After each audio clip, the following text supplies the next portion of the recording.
Welcome back to the halftime show here on K105. It's time now for another edition of Cougar Conversations.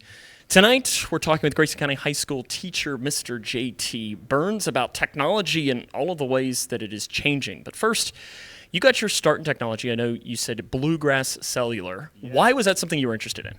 I don't know that I was exactly interested in it, but I received a call that there was an opening for a job at Bluegrass, and so I applied for it. Started out in their tech center, so we were taking phone calls. I did that for a few years, got a promotion. This turned into that, and then in 2020, actually just a couple weeks before the COVID lockdown, I was offered a position at the hospital as IT, and so that was my first real IT position, and that I was there for a couple of years. And then there was a position that opened up for IT in the school district, and I started December 2022. I think when people hear IT, they just think, oh, he's the guy they call if my computer's broken. But I know for a fact it's a lot more than that. When you were running IT, I know here at the high school, what was a typical day and some of the projects that you'd be working on? I mean, so you're right. Like whenever something goes down, you've got to be ready to go and fix it. But outside of that, I mean, I got involved with robotics. We even tried bringing on a student help desk. So we wanted to train students to be able to repair Chromebooks. That lightens our load. It teaches them a real life skill, and I mean that was just one of the things. I mean, it just depended on what was needed when it was needed. And I know sometimes you had to deal with annoying radio guys asking you for network help too, right? Yeah, no, I wouldn't call you annoying. We just need to make sure there's a connection. Yeah, and it helps because then you at home can be watching what you're watching right now. You, this year, made the transition into the classroom as a teacher. This might be a complicated question, but I'm just going to simply ask it, why?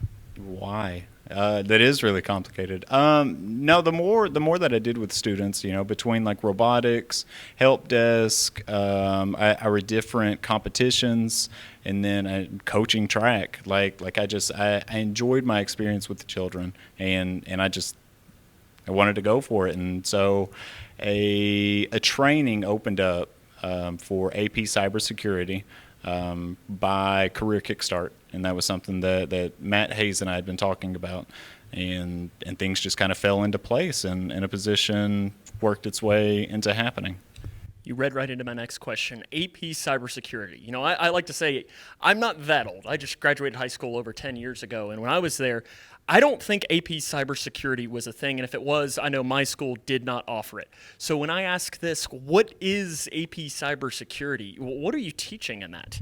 It's a really wide umbrella, at least right now. So AP Cybersecurity, the version of it that I'll be teaching this year, it'll grow next year, but this year our big focus is on networking fundamentals. So what makes a network work? So how are we able to connect to the internet? Where does that go? How does that actually work? And how do we protect it from outside attackers? How do you teach that?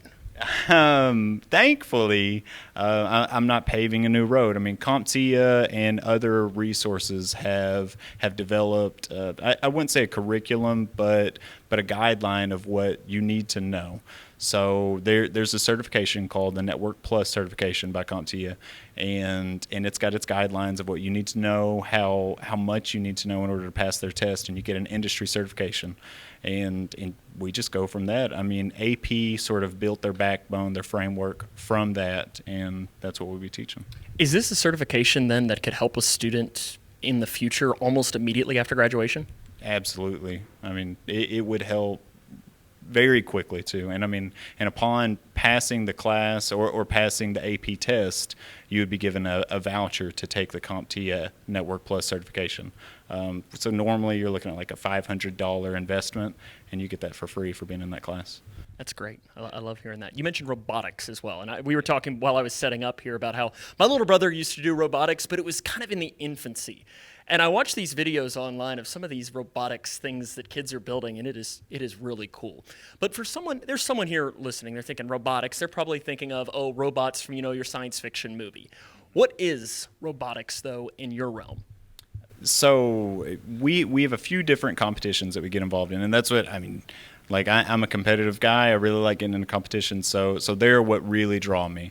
But we've got VEX, which was brought to us by the AMAP program at Elizabethtown Community and Technical College. I don't know a ton about AMAP, unfortunately, but they are the reason that we were able to make VEX happen. And the VEX competition, it's built into two parts. You've got the remote controlled portion, so you control your robot manually. And there's an autonomous portion where you program the robot, and we could go more into detail on that later. I think there's a lot to it. In other robotics that we do, we've got an STLP competition called RCX. So we use the Lego robot, we program it, and it is a 3-minute autonomous run trying to complete different objectives. And of course, highest score wins. Yeah. What are some of the objectives? Like, what are some of the ideas of things that they would potentially have to complete? So there is a 4x8 board, and they might have to do something like take their robot from the safe zone, go out maybe 3.5 feet, retrieve an object, bring it back, and they might have to do something else with that object. That's just one example. That's really cool. That's really cool. Things that my little broadcaster brain could probably never figure out how to process. You're a Grayson County High School alum as well, and throughout this season when we're doing these segments, we want to give them the opportunity to talk about the teachers that impacted them still to this day, because I know that there have to be some. Who comes to mind for you? First and foremost, Matt Hayes. So Coach Hayes coached me back in 2007 is whenever I joined the track team. And then we reestablished that relationship whenever I came back to work as IT here at the high school. And it's just been like it's been a lot on him. He's been a huge influence in my life. Why has he been such an influence?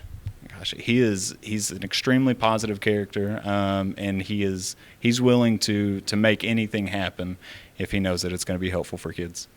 I don't think there's a more positive person alive than Matt Hayes. I can say that as someone who's worked with him a lot.